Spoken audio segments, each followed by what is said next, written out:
Qui aurait cru qu'un visage d'ange cachait l'esprit d'une inventrice?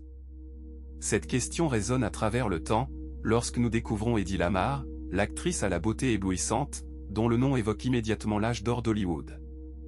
Mais derrière le glamour des projecteurs et les red carpets, se cache une femme d'une intelligence remarquable, une inventrice qui a révolutionné la communication moderne. Hedy Lamarr ne se contentait pas d'être une star, elle aspirait à laisser une empreinte indélébile sur le monde.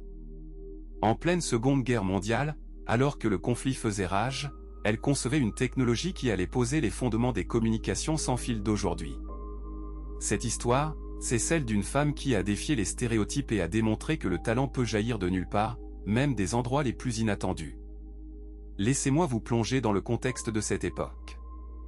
Les années 1940 étaient marquées par une guerre mondiale qui transformait le paysage politique et social. Les femmes, qui avaient déjà commencé à revendiquer leur place dans la société, faisaient face à de nouveaux défis. Hedy, née en 1914 à Vienne, en Autriche, avait été élevée dans un milieu très artistique et intellectuel. En dépit des attentes de la société, elle se frayait un chemin vers Hollywood, devenant rapidement une icône du cinéma, mais elle n'était pas simplement satisfaite d'être une belle figure sur pellicule. La guerre qui éclatait emportait avec elle des opportunités, mais aussi des espoirs. Hedy était consciente des avancées technologiques qui pouvaient changer la donne. Dans ce monde en mutation, Hedy Lamarr ne se contentait pas de jouer des rôles de femme séduisante. Animée par un esprit inventif, elle s'associa à Georges Antheil, un compositeur avant-gardiste, pour concevoir un système de communication qui utilisait un principe audacieux, la modulation de fréquence. Ce système, inspiré par le piano et les notes musicales, devait permettre de guider les signaux radio de manière à éviter toute interception par l'ennemi. Leur invention, bien qu'innovante, ne recevrait pas la reconnaissance qu'elle méritait à l'époque, car l'industrie ne savait pas quoi faire d'une ingénieuse actrice qui se prenait au sérieux dans le domaine scientifique. Hedy Lamarr devait alors faire face à une réalité cruelle, son génie était souvent éclipsé par sa beauté. Alors qu'Hedy Lamarr et Georges Antheil poursuivaient leur exploration des possibilités de leur invention, ils s'étaient confrontés à des défis considérables. Le monde de la technologie était bien éloigné des plateaux de cinéma, et leurs idées, bien que brillantes, étaient souvent accueillies avec scepticisme. En 1941, après de nombreuses tentatives pour faire breveter leur technologie, le duo réussit à obtenir un brevet pour leur système de communication à saut de fréquence. Ce qui était à l'origine une réponse à la guerre, une manière de protéger les forces alliées contre les attaques ennemies, était également un aperçu de l'avenir des communications sans fil. Cependant, la reconnaissance et l'application de leur invention étaient loin d'être acquises. Les militaires américains, bien qu'intrigués, ne savaient pas comment intégrer une telle technologie dans leurs systèmes existants. De plus, la guerre continua de faire rage, et la priorité était souvent mise sur des solutions immédiates plutôt que sur l'innovation à long terme. Hedy, frustrée par cette indifférence, se battait contre un monde qui ne voyait pas au-delà de son image de star glamour. Malgré cela, elle ne se laissa pas décourager. Parallèlement à ses efforts sur cette invention, Lamarr continuait à travailler sur plusieurs films, tout en ayant l'espoir que son travail scientifique finirait par avoir un impact. Chaque succès sur le grand écran contrastait avec son désir de reconnaissance dans le domaine technique. Elle savait que son nom était synonyme de beauté, mais elle voulait aussi que son génie soit reconnu. Le contraste entre son image publique et sa vie privée était de plus en plus insupportable. Combien de fois avait-elle entendu des producteurs dire qu'elle devait simplement se concentrer sur sa carrière d'actrice et laisser les affaires techniques aux hommes? En 1942, Lamarr et Antheil mirent au point un système qui pourrait moduler la fréquence d'un signal radio à des intervalles irréguliers. Leur conception était révolutionnaire pour l'époque, car elle pouvait empêcher les ennemis d'intercepter la communication. Bien que ce principe de saut de fréquence soit complexe, il est à la base de la technologie moderne de communication sans fil, y compris le Bluetooth et le Wi-Fi. Mais malgré son potentiel, leur invention fut largement ignorée pendant des années. Les années passèrent et, pendant ce temps, Hedy Lamarr continua de tourner des films. Cependant, chaque rôle semblait encore plus alourdir son cœur, car elle savait qu'une partie d'elle-même, celle qui rêvait d'innovation et de progrès, restait inexplorée. Elle prenait souvent des notes sur des idées qu'elle avait en tête, mais ses rêves furent souvent étouffés par le retour à une vie publique où son apparence primait sur ses réussites intellectuelles. La guerre se poursuivit jusqu'en 1945, et ce fut seulement après la fin de celle-ci que l'armée américaine commença à reconnaître la valeur du brevet de Lamar et Antheil. Malheureusement, leur invention de saut de fréquence ne fut pas immédiatement mise en œuvre. Ce fut un triste coup pour Eddy, qui avait investi tant d'énergie et de passion dans cette recherche.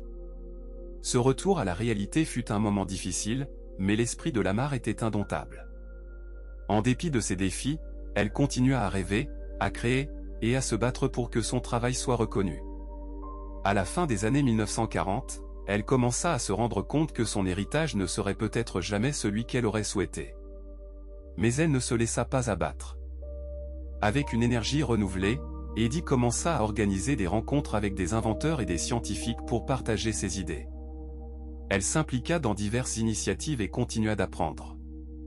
Elle savait que la science, comme le cinéma, était un domaine où le travail acharné et la détermination pouvaient mener à des réalisations marquantes.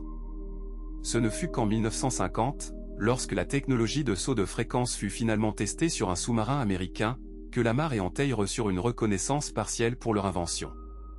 Ce fut un moment amer pour Eddy. Elle avait vu d'innombrables inventions et idées mises en avant par d'autres, souvent des hommes, et elle ne pouvait s'empêcher de ressentir un sentiment de perte.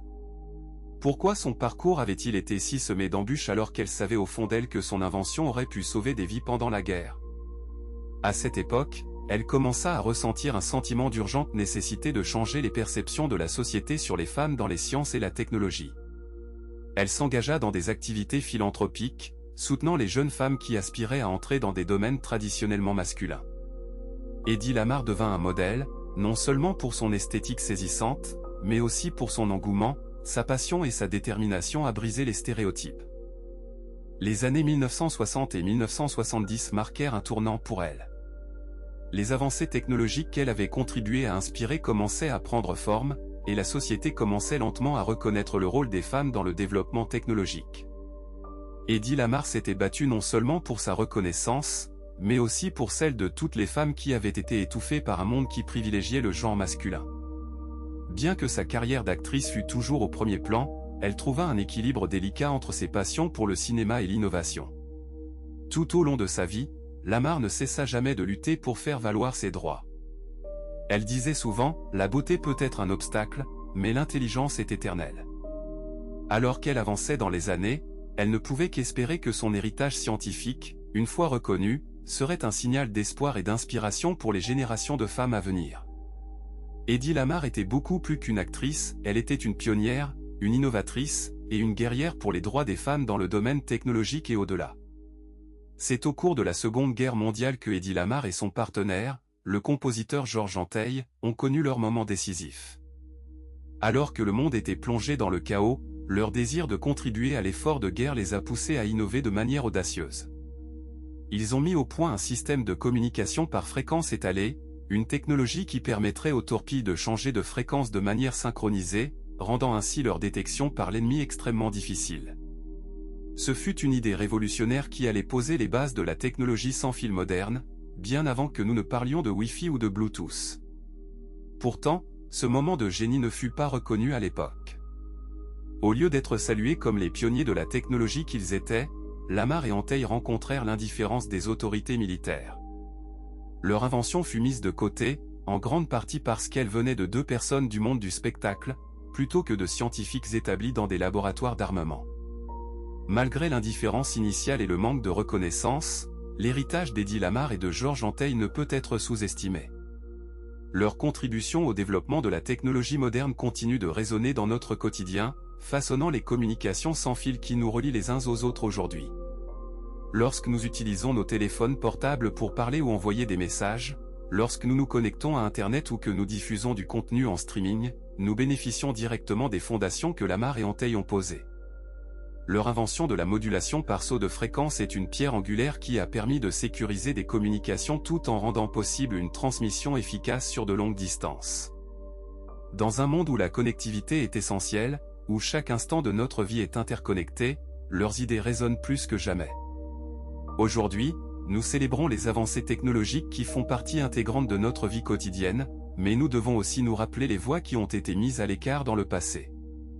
Eddy Lamar, souvent reconnue comme une icône de beauté à l'écran, n'a pas été seulement une actrice, mais elle a défié les stéréotypes de genre en intégrant la science et la technologie à son identité. Elle a démontré que le génie n'a pas d'apparence et que les contributions des femmes, même celles de l'industrie du cinéma, peuvent être aussi significatives que celles de leurs homologues masculins dans les domaines scientifiques. Souvent, les récits que l'on entend dans les livres d'histoire mettent en lumière les contributeurs masculins à la science, laissant dans l'ombre les femmes qui ont également joué un rôle crucial dans l'avancement de la technologie et de la société. Le parcours de Lamar nous incite à remettre en question ces croyances et à chercher activement à reconnaître et à célébrer les contributions des femmes dans tous les secteurs.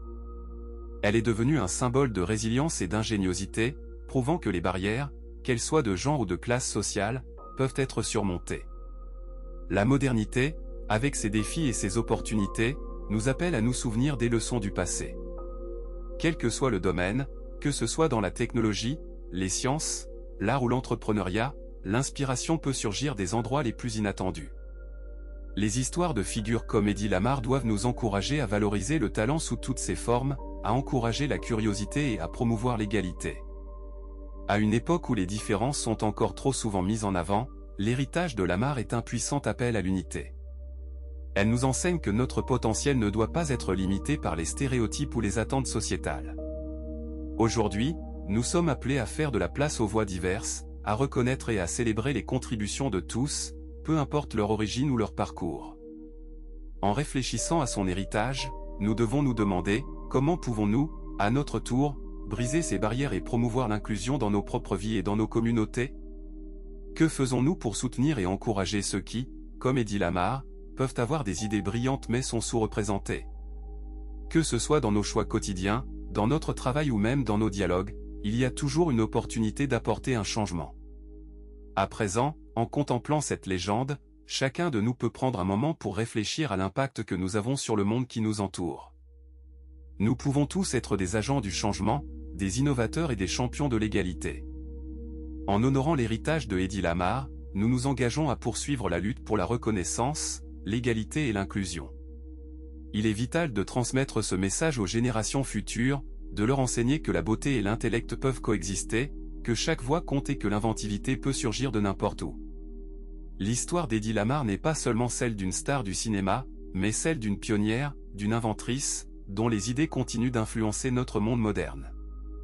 En célébrant son héritage, nous célébrons également tous ceux qui, aujourd'hui encore, se battent pour faire entendre leur voix dans un monde qui a besoin de leur génie. Alors, lorsque vous réfléchissez à votre propre parcours, à vos aspirations et à vos défis, n'oubliez pas que l'héritage de Lamarr est un puissant rappel que l'innovation peut surgir des endroits les moins attendus et que chaque contribution, quelle qu'elle soit, peut changer le monde.